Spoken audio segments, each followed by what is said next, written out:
Hello, viewers, and thanks for watching. I'm Angela Hart. I have a guest on the show today with me. Her name is Fran Reale. You might know her from Reale Safari Real Estate. But today she's not on to talk about real estate.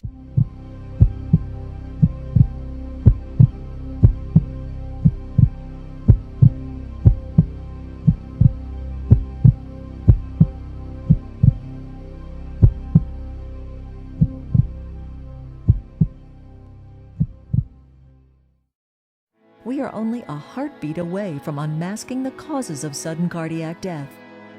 Help us save one young heart at a time.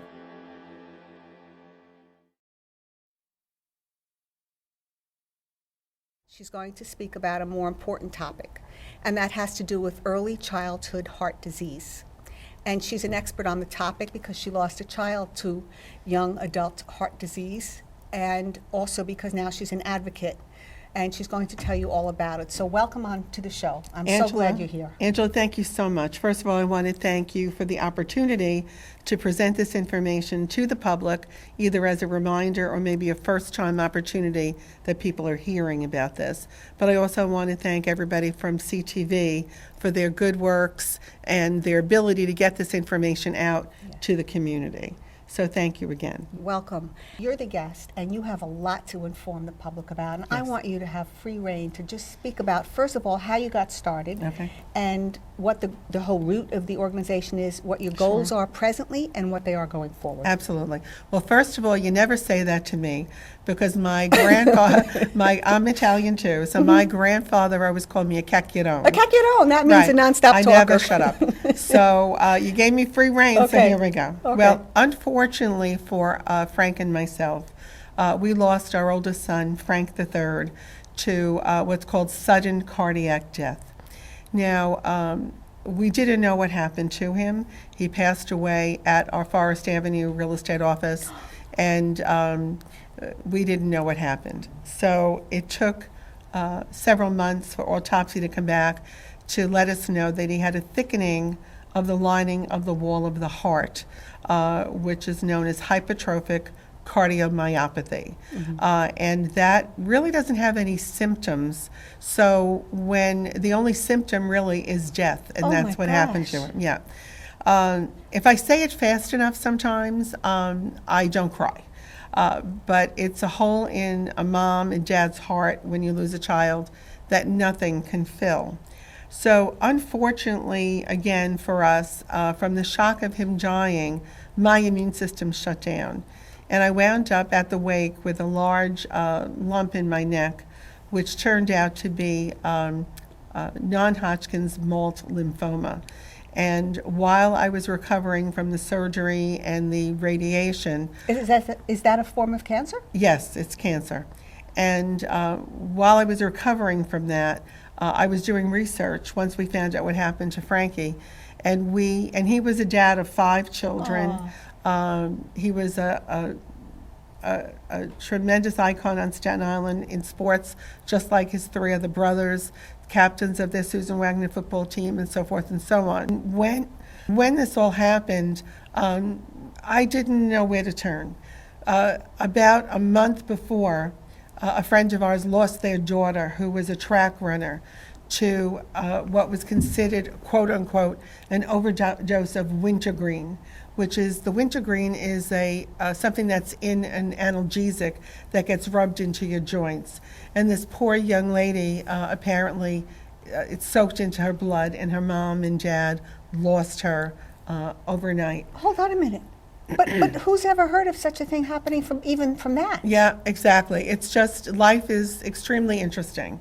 And the one thing that I shared with her is that you can either put your head under the covers and hide from the rest of life, which is really easy to do, or you can figure out what else to do to alert others to the issues of maybe something that's preventative, to not have this happen to another family. So when I was doing my research in 2007, there was a CNN medical study that was done that showed that over 400,000 young adults in this country under the age of 40 died each year. 400,000 died each year in this country from sudden cardiac death. And that's from under the age of what, when you say? Under the age of 40. That is a phenomenal, terrible number of deaths for people not Even to be just taking, one even child. just one. Yeah. But 400,000 every year. Every And year. it wasn't even a statistic that goes back over time. No. That people are losing people under 40 years old Right. to this sudden. Cardiac death.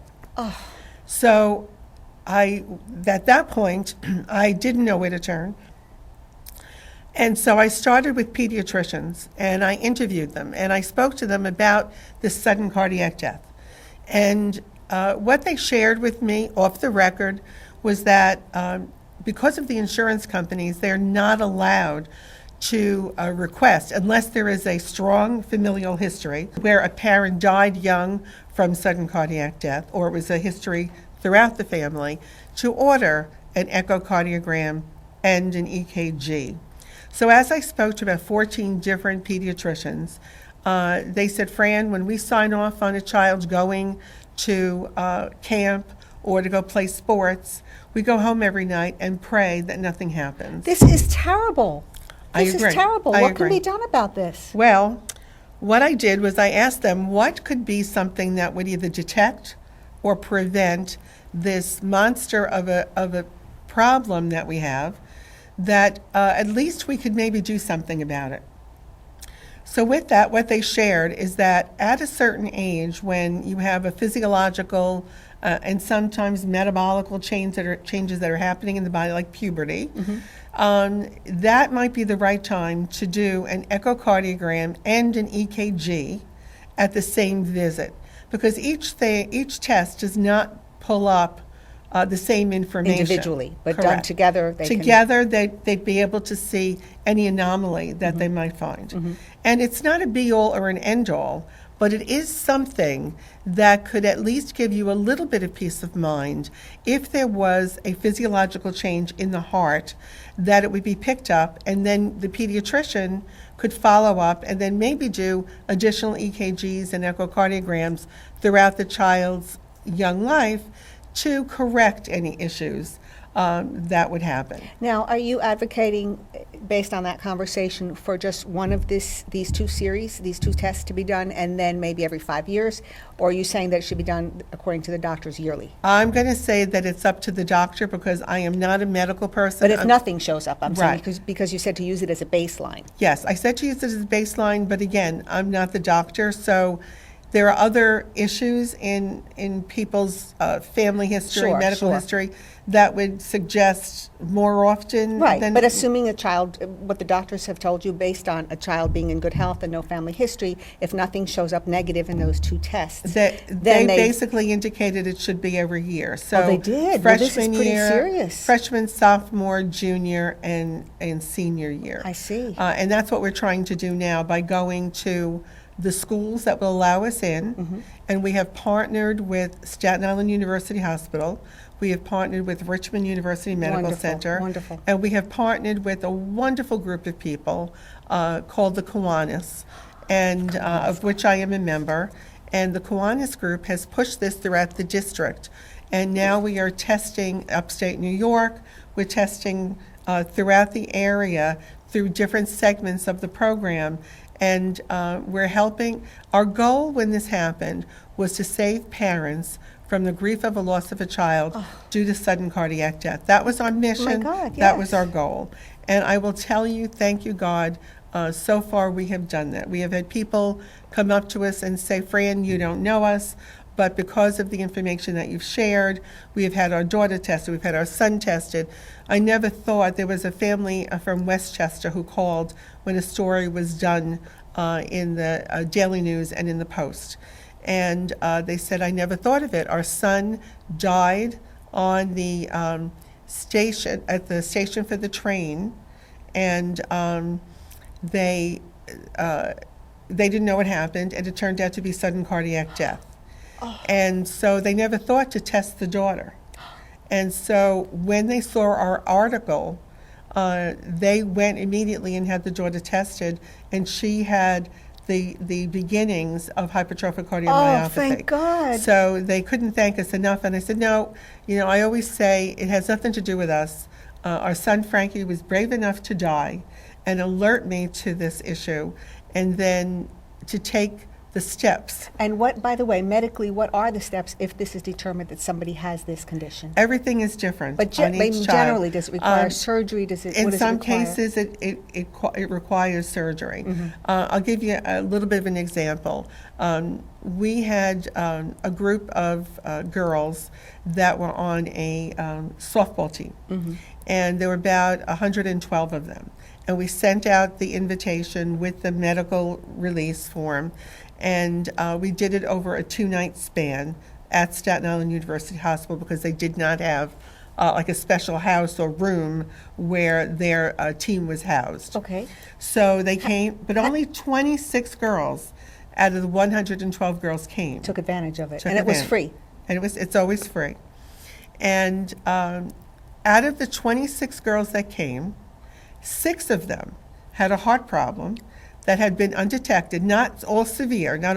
But still, a Yeah. little bit of a heart problem is always severe, I would think. And these young ladies played softball either 3, 6, or 9 games a weekend, Friday, Saturday, Sunday. Oh, my goodness. So this one young lady who also her parents, I love them to death, because they came forward, because we're only allowed to know numbers but Sure. not names because of HIPAA. And they came forward, and she has been a spokeswoman for the foundation as well, but I will not reveal name today. Okay. And that young lady got rushed to the hospital and had ablation done on her heart. What does that mean? Which it cuts away the excess muscle of the heart so that the heart can now pump normally.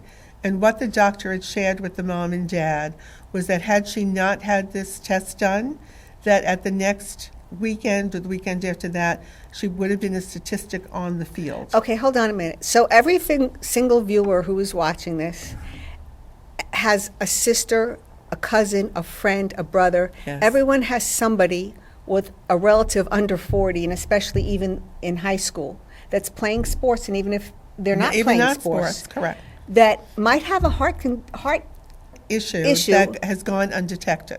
and all it takes is, thank God for this foundation. What does it take for them to get this test? Okay. You can either go to your own pediatrician or your doctor and let them know how you're feeling, what's going on, but you have been alerted to the fact that an echocardiogram and EKG baseline might be helpful for whatever is going on currently in your system. But even if a child has no, you said it's symptom-free, it doesn't produce symptoms. No symptoms. So just as a general checkup, when they get into high school, you're proposing. Right. So what we're advocating right now is we're looking for, we've been working on it for 3.5, almost 4 years now, with Assemblyman Mike Cusick, who I love dearly. He actually played basketball against our son Frank. Aw. And we're promoting a bill to adjust the current ruling or law that when a child is entering high school, where they have to get their shots and their physical and all those other good things that they do, we just want them to amend it a bit to add a baseline EKG and echocardiogram. That's all we're asking for. That will eliminate all those 1.2 million students that are in public school, and the additional, I guess it's another 500,000 or 600,000 in the local parochial schools and so forth, private schools, to get their hearts tested with a baseline. And I can't thank Rumsey, the Kiwanis, and Staten Island University Hospital enough. They volunteer all the people that come to the school. They donate all their time. They bring equipment that we have purchased for the hospitals. We raise funds all throughout the year to give to those hospitals and to Kiwanis to help do more and more of this testing. And so what we need is a push, a public outcry. There should be one. And what I'm asking for is if all of your viewers could go to my email for the foundation called realityfoundation@aol.com, and just write a note that's saying, we support the amendment to the children's high school physical. And all of those letters and all of those notes will go to Mike Cusick, Senator Lanza, Senator Savino, who are wonderful, marvelous people who are supporting this. Good, But good. the pushback that we're getting is from the insurance companies. course, it's all because they about don't money. want to pay. And our problem, so all of you have had issues with insurance companies, one time or another, I'm sure. But the issue is that it's saving children's lives. It's preventative. Yes, It's preventative. and I'd rather do preventative than watch, God forbid, a child fall to the floor at a basketball game and hope that you can get the defibrillator to them quick enough to save their life. I don't want to be after the fact. No. I want to be before the fact to get this done. Now, what about the Department of Insurance? Do they regulate the types of payments that the insurance company is allowed to disprove or approve? Yes, just like in anything else, when you're going for any kind of a test or surgery or whatever, before you can go for it, even though your doctor is saying, yes, you need Right. this, the insurance company has to approve it. Right, but they're accountable to the Department of State. It used to be called the Insurance Department. Now I believe it's called the DFS, Department of Financial Services. Oh, okay. So I'm wondering if we might start getting some letters written to them. I mean, that's just New York, that's not national. Right. But I'm wondering if we can start even getting them to help. For instance, can I share any of your personal health situations right now? absolutely. Our guest is on this show right now. I'm going to get choked up. Would you like to share what's going on? Here she is advocating to prevent other people from going through the pain of losing a child. And yet, here is Fran going through her own physical situation right now, if you'd like to share with the viewers. Sure. The beginning of July, I was diagnosed with breast cancer, and with lots of major issues going along with it because of my immune health. And so September 2nd, I had a 16-hour surgery, and I have to thank the breast center and Dr. Draper and Dr. Kuma at Staten Island University Hospital for their expertise, the hands that were guided by God Amen. to help me through this, and the support of my Staten Island community. I can't tell you, the Staten Island community has rallied around me for every tragedy, every incident, everything that's happened. Everybody stops and talks to me. Everybody listens to me. I love Staten Island, And and they I love love you, the people. Fran, they love you, and they Thank know you. that you've given back to this community in Thanks. countless ways, even before you started the foundation. Yes, yes. So you've been you and your husband have both been a strong influence here.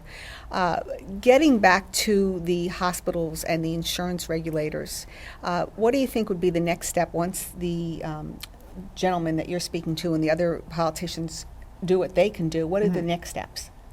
Well, the issue is that we do have a number on a bill already. You do. But the problem is that they have amended it so many times that it has actually lost the flavor of what we're looking to accomplish. Who's they?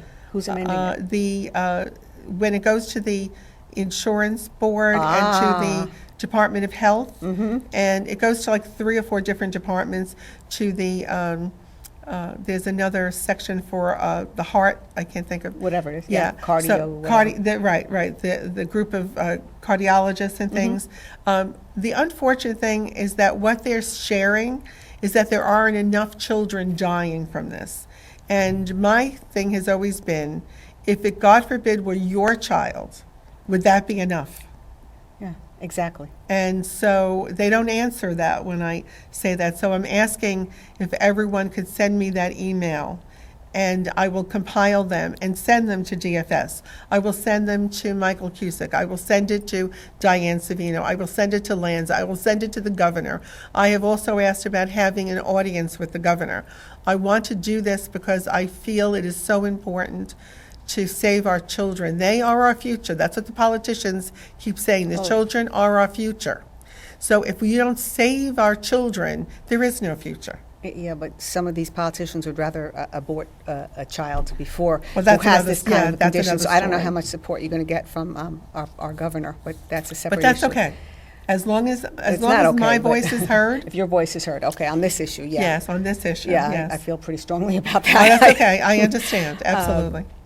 Tell us some more. Tell us about some of the work you're doing on a day-to-day basis for the foundation. Well, what we do is we run different fundraisers. We just run 2 fundraisers a year. One is a golf outing, which everybody has a great time at, and we raise a considerable amount of money because the people who come are extremely generous, and they know that all the money, where all the money goes, it goes to funding all of the testing for these kids. And that'll be, the next one will be May 6th at the Grand Oaks Country Club. And Mark Tranchina is an absolute wonderful guy, helping us out in every way he can. Well, wait a second. This show we're filming it in late January, and it's going to air mid-February. Oh, that's perfect. For 4 weeks straight. Oh, great. So that's plenty of time for people to hear more about this event. So if you want to share more Sure. details, where do they get tickets? How much Sure. do they cost? All they have to do is very simply, again, just email us at Reali, REALI Foundation at AOL.com, that they're interested in joining us at the golf outing. The food is great. We have food on every hole. Alfonso's has a cannoli hole. Alfonso's are so good. They are Yeah. always donating to good causes. Every hole has food, so even if you don't play golf, you can eat all day. It's wonderful. Fran, earlier we were chatting outside with your husband, and Sure. he shared about the financial aspect to how it affects insurance companies in a way that would make them listen a little closer about the Sure. 400,000 lives living, and I Yes. can't articulate it. Can you share that with the viewers? Absolutely. We had, I had an audience at one point with the then chairman of the New York State Insurance Board. And he really didn't want to listen to me about this. He just thought I was another distraught mother, just whatever. So what I did was I spoke to Frank, and he said, Fran, always remember who your audience is, and realize that money is the biggest driver of people sometimes listening to you. So he really didn't care that we lost our son.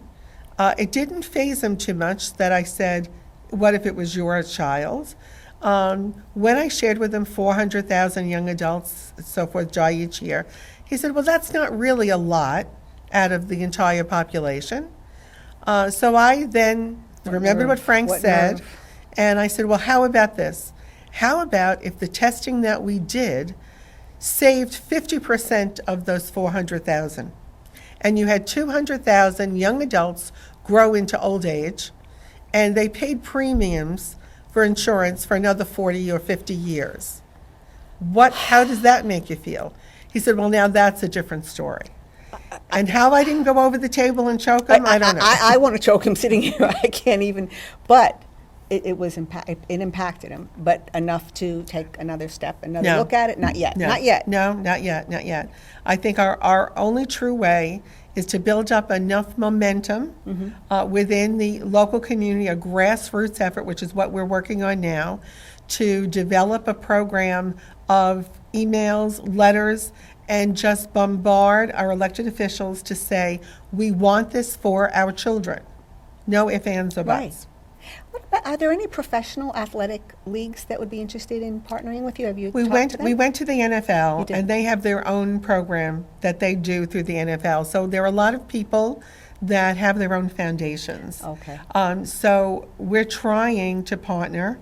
A lot of people who are, that have big names want to get paid for being part of, yeah. of the program, and I would rather use that $20,000 or $30,000 or $40,000 to test more children. Yes. So I'm one of those, I guess, naturalists in that regard. But I do understand marketing, so that's another issue. But I did want to bring up 2 other things. Every year we also do a dinner at the Lagrecci Staten on Forest Avenue, and that helps us raise a lot of money as well. And that will be this coming October in 2016. Okay. The date I don't have off the top of my head, which I want to smack myself for, but Well, you know what? I'm going to edit this part, and then I'll put it under the screen. okay, great. And then I came up with an idea in 2003 when the city cut the budgets for a lot of the not-for-profits on Staten Island and in the city. And we did what was called the world's largest game of musical chairs. And we raised about $80,000, and we distributed all of that money to the local non-for-profits.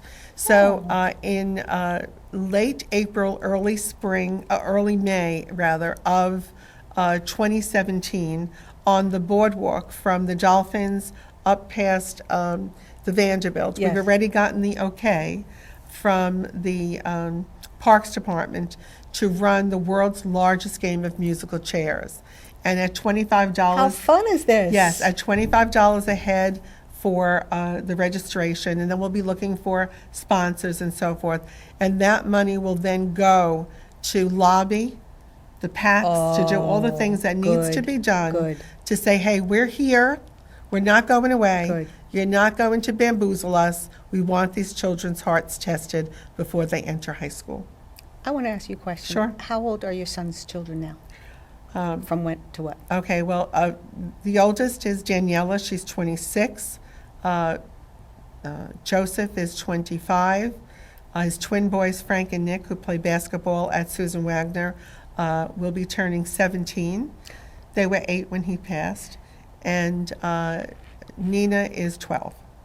Do you think that especially the younger ones would be interested in doing some spots and speaking out about this? Do they already? They come to the foundation. They do speak about it. We had done a wrestling fundraiser at the St. George Theater. Again, I'm very fortunate that we have so many good friends all over the island. So Nina has sung. She has done all kinds of things. And I think we also did a commercial showing some of the things that you might miss in a child if there were any types of problems with their hearts. But we need to get it on. What do you mean by that? It's called Unmasking the Symptoms of Sudden Cardiac Death. Okay. Because a child with asthma, or you think they might have asthma, could show symptoms in that regard.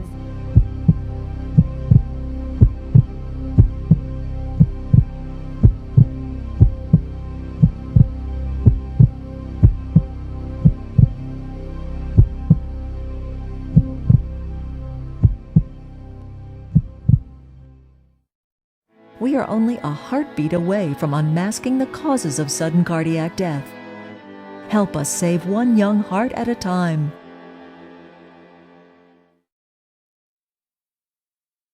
And they have supported us in every way, shape, or form. Okay. Well, And I'm fortunate for you. I say thank you for having us on the show. It's an honor.